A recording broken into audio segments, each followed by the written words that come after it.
Hello everyone. ఈరోజు మనం gall bladder stones గురించి మాట్లాడుకుందాం. చాలా మంది ఆడవాళ్ళలో ముఖ్యంగా ఈ గాల్ బ్లాడర్ స్టోన్స్ అనేవి మనం ఈ మధ్య చూస్తున్నాం. దీనికి కారణాలు చాలా ఉంటాయి.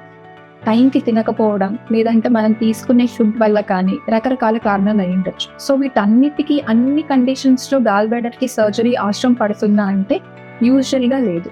ఎప్పుడైతే మీరు సింటమాటిక్ ఉన్నారో, మీకు సింటమ్స్ ఉన్నాయో అప్పుడు మాత్రమే సర్జరీ చేయాల్సి ఉంటుంది. So symptoms of gall bladder ఎలాంటివి ఉంటాయి? సో మీకు రైట్ సైడ్ కడుపు భాగంలో నొప్పి రావటం కానీ, తిన్న తర్వాత ఏదన్నా ఎక్కువగా ఫ్యాటీ ఫుడ్ లేదంటే ఏమైనా ఆయిల్ ఫుడ్ తీసుకున్న తర్వాత విపరీతంగా నొప్పి రావడం, కొంచెం తిన్నా కడుపు ఫుల్ అయిపోయిన ఫీలింగ్ రావటం, ఇలాంటివి ఉన్నప్పుడు మీరు వెంటనే అల్ట్రాసౌండ్ అనే టెస్ట్ చేసుకుంటే మనకి గాల్ బ్లాడర్ ఉన్నాయో లేదో తెలుస్తుంది. సో యూజువల్గా గాల్ బ్లాడర్స్ ఉన్న వాళ్ళు, సింటమాటిక్ ఉన్న వాళ్ళు ఖచ్చితంగా ట్రీట్మెంట్ చేయించుకోవాలి. సో అందరూ అడిగే చాలా రొటీన్ క్వశ్చన్స్, అన్ని గాల్ బ్లాడర్ స్టోన్స్కి సర్జరీ అవసరమా అంటే అవసరం లేదు. మీకు సింటమాటిక్ ఉంటే చేయించుకోవాలి, లేదంటే ఫాలో అప్ చేసుకుంటూ ఉండాలి.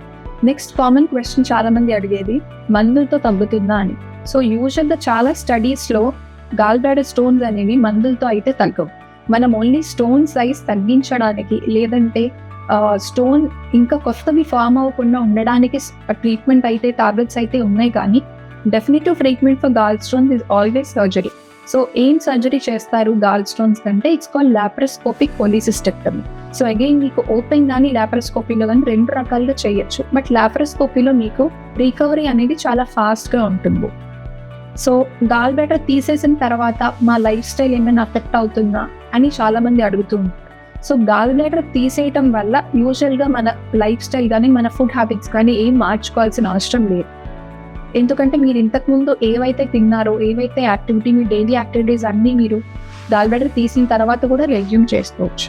Thank you.